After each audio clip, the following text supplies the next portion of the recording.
All right, so I'm just sitting here enjoying my after work beer, and I decided to make a video. So we're gonna be talking about speed worms, or in this case, this is the NetBait Big Bopper in June bug color. I live in Central Florida. We do a lot of dirty water, a lot of dark water. So a lot of the stuff we use is either gonna be June bug, black, or green pumpkin. Those are pretty much the only colors you really need in Florida. That's it. Every now and again, I mean, obviously black and blue is a must. It's pretty much everywhere you go in the country.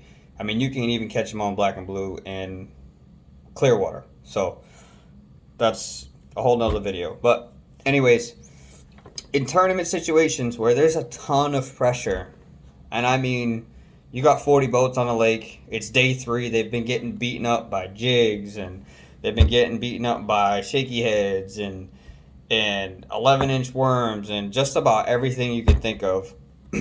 This is a subtle finesse technique that can get you that extra bite and make that 5 limit. You know, get that fifth fish in the boat and get you that weight that you need. It can also just be a good worm to go out and throw and just catch a whole bunch of dinks on and have a good day, whatever your preference. I like to throw it on an 1/8 ounce weight that's pegged. Doesn't have to be tungsten. You can use lead.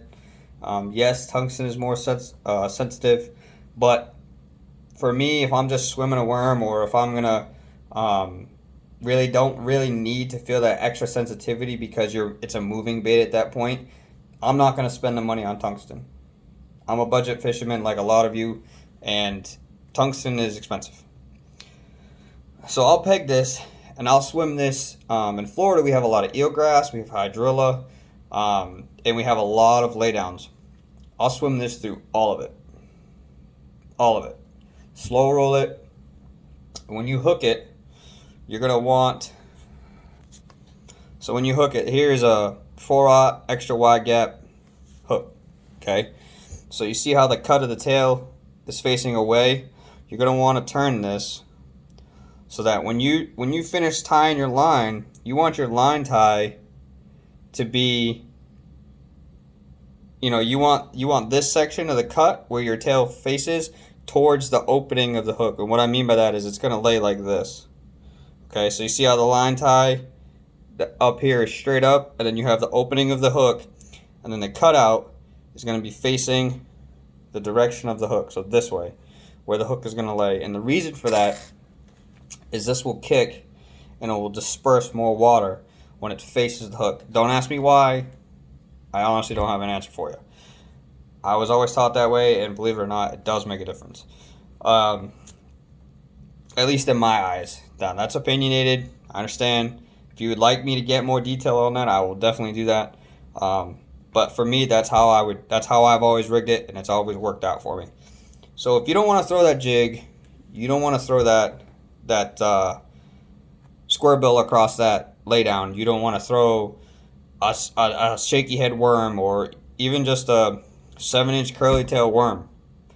This can get you that extra bite. And what's great about it is it has a very circular body, so it can skip really, really well under docks on an 1/8 ounce weight. You can skip this real well and swim it out from underneath cover and all that stuff and not get hung up. So again, Central Florida, green pumpkin, June bug, black, and black and blue. I guess depending on the sky. So that's my take on a speed worm. I'm going to do more videos. Please let me know if you have any questions, if you have any comments, things I should do, things you want me to do a video on. Let me know. I'll be more than happy to do them. Thank you very much for watching. Hit that subscribe button, hit that like button, and you guys have a good night.